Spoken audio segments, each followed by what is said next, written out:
Hey guys, this is your friend Infaminati. If you like this video, please subscribe. Today we are going to talk about Mustafa Kemal Ataturk, aka Kemal Pasha. A man born out of due season, an anachronism, a throwback to the Tartars of the steppes, a fierce elemental force of a man. With his military genius and his ruthless determination, in a different age he might well have been a Genghis Khan, conquering empires.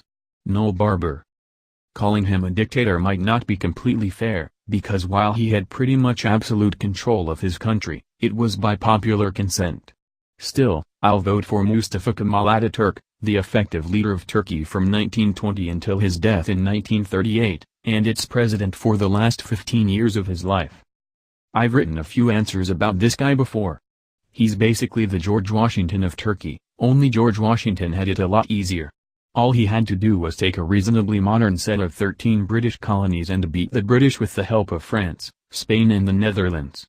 Ataturk had to take a defeated country which was roughly 200 years behind its enemies, and drive out the British, Italians, Greeks, Armenians and who had occupied his country, at the acquiescence of a worthless sultan who had put a price on his head.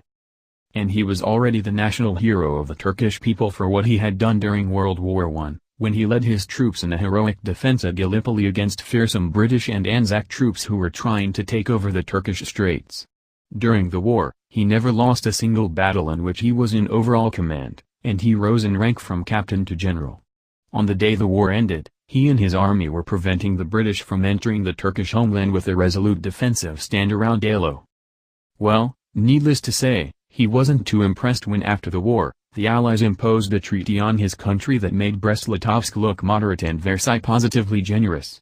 The Treaty of Sèvres was so vindictive that the Turkish resistance to its terms, and the Greek invasion that accompanied it, is known today as the Turkish War of Independence. At one point, the Greeks had advanced to within 30 miles of Ankara. By the time Ataturk was done, he had driven them completely out of Anatolia. His victories compelled the Allies to tear up Sèvres and actually negotiate a fair peace treaty. The only defeated nation in World War I accorded that honor.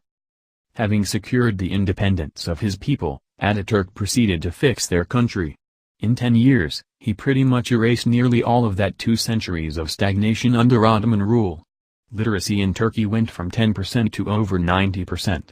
He introduced representative government, a new legal code to replace Islamic law, and made massive reforms to Turkish society. He even found time to offer safety to many refugees from some nutcase dictator in Germany. When the German dictator told him to stop, he replied that a marshal, Ataturk got one more bump in rank after the War of Independence, doesn't take orders from a corporal. Unfortunately, years of hard campaigning as a soldier and his work as leader of Turkey in the post-war years made him old before his time. And Ataturk was only 57 years old when he died on November 10, 1938. However, before he died, he left some advice to his successors. He knew another war was coming, and he told them that no matter what happened in that war, don't side with the Germans against the British again. He anticipated that even if the Germans won many victories, they would again end up facing both the British Empire and the United States aligned against them, and they would lose. They took his advice, sat out World War II as a benevolent neutral, and were rewarded with NATO membership shortly afterward. Please like this video and subscribe the channel for more.